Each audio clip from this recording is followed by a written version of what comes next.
Okay, we're ready to go. We're gonna back up a little bit and we're gonna back up a little bit. Wait, it didn't start. Yes, it did. Um, and talk about what we talked about last week. Um, we watched a video. We watched a video of the young woman talking about friends in college and the older gentleman talking about friends as well. And I told you that friendships will affect you. They're rarely benign. They're mostly our relationships are going to move us one way or the other. And in this case, saying that either help us grow closer to God or farther away. And I told you about Proverbs 13:20. He who walks with the wise, she who walks with the wise grows wise, but the companion of fools suffers harm. We become like our friends.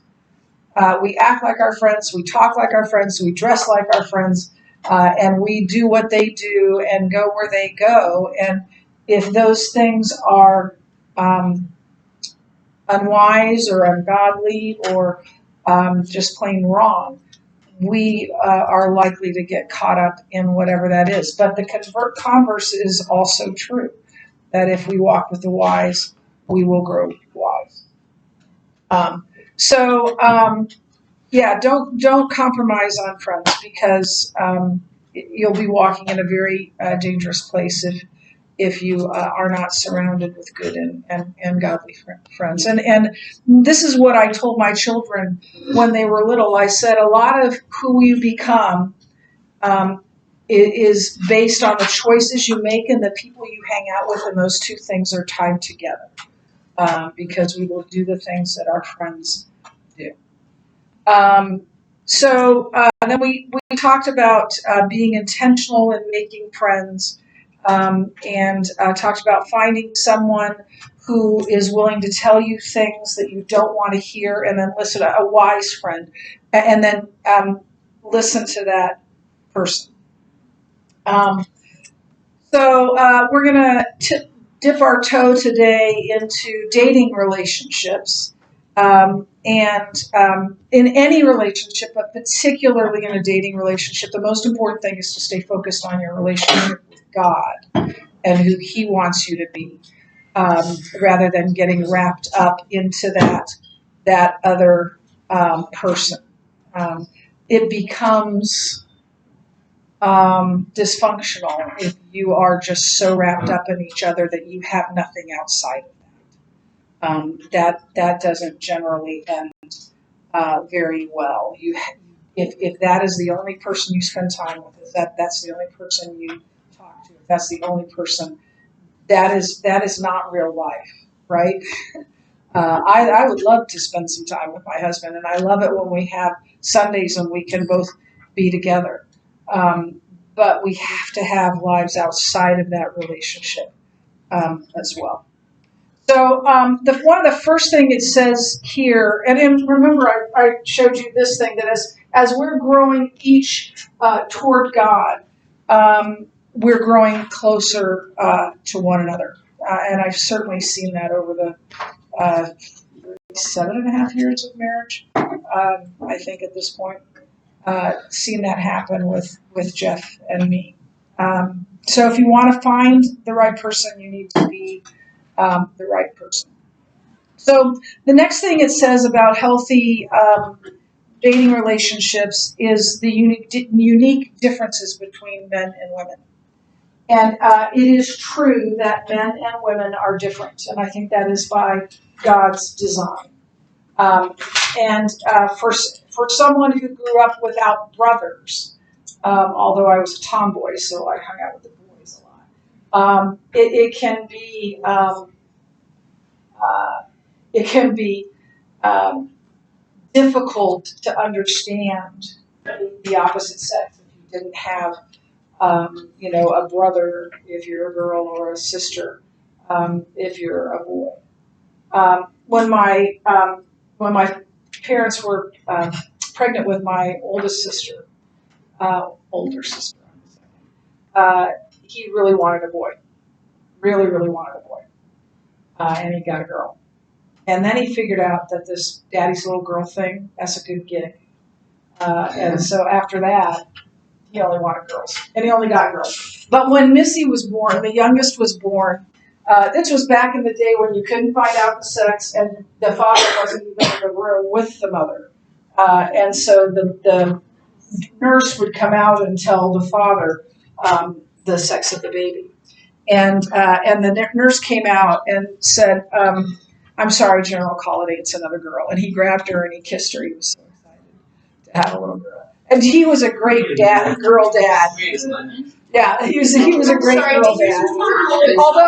Although even though he was a great girl dad, he often, he'd teasingly say, I've got all these females. These females are everywhere. We're all these females. But he was a good girl dad. So there are differences between men and women, and we're going to watch a video on that. And I've got to stop this so that YouTube doesn't get mad at me. So as I said, by and large, I think that this is spot on, and I'm going to tell you a story that kind of illustrates that. So Josh was about 3 years old, and I was a stay-at-home mom, and he was watching Barney, and I had to use the restroom, so I thought I'll just run upstairs and use the restroom and then come back down. And when I came back down, he had climbed up the bookshelf. He had pulled out the videotape of his first birthday, and he was shredding it. And of course, I'm like, I'm so upset, and I go to the phone and I call my husband at work. And I'm like, just go to school, just I don't know what to do. And so he said, well, he's 3 now. These things are going to happen. I called my sister. And I say the same thing. And she's like, oh, so that's what I needed to hear, right? He wanted to fix it, but he couldn't fix it, right? And by and large, this is true. And God made us differently on purpose. Because together we complete one another. But it is helpful, and we have learned over 37 years that I know, this isn't just an introvert-extrovert thing, by the way. But my husband is an introvert, and I am an extrovert. I've figured out when to give him time and when to give him space and that sort of thing. He does his best to, engage me, and you have to learn those things. And I think it's helpful to know about that, know the differences between men and women, before you start dating. So, and girls, you don't have to use this if you don't want to, but it's helpful for me. I came up with it myself when we're in a situation that's like a girl-guy thing, and I don't understand him, and he doesn't understand me. I just say this to myself, and it helps me. It's not his fault. He's a boy. That's it. And it helps me. We're different, and we have to. No, he's a grown man. I can't expect him to be something other than he is. And same with him. Can't expect me to be anything other than I am. Okay. So let's talk a little bit about. Let's talk about a couple more things, and then we'll stop. Okay. So the first thing is this: respect each other. If the girl you are dating is not respectful of you, don't date her. If the boy you are dating is not respectful of you, don't date him. It's not going to get better. I think sometimes, because I remember talking to. Okay, I'll tell you this story. I can't use names. It was one of my roommates in college, and she was dating a guy, and no names, but we were in a very public space in the snack bar area of our school. And we're sitting and we're talking, and he got really angry at her, and he started screaming at her and calling her names like in public. And after we left, I said to her, "You can't allow him to treat you that way." And she said, "Yeah, I gotta tell him not to talk to me like that in public." I said, "No, you have to tell him he can't talk to you like that ever." Now we've lost touch. They did marry. We've lost touch, and I don't know how it went, but it scared me for her because of how he treated her. If he doesn't treat you, if she doesn't treat you with the respect that God designed for you, get out of it. It is not. I don't care how cute he is, how cute she is, how smart, how whatever, how much you have in common. That's not a good bet to make if they're not respectful. So be respectful to one another. And there is a way, and I think we've done a pretty good job of learning this. There is a way of dealing with conflict in a respectful way. A disrespectful way is to point blame and you always do this and you never do that that is never a productive conversation. And one of the things that we try to do is to talk about us, not say, well, you did this.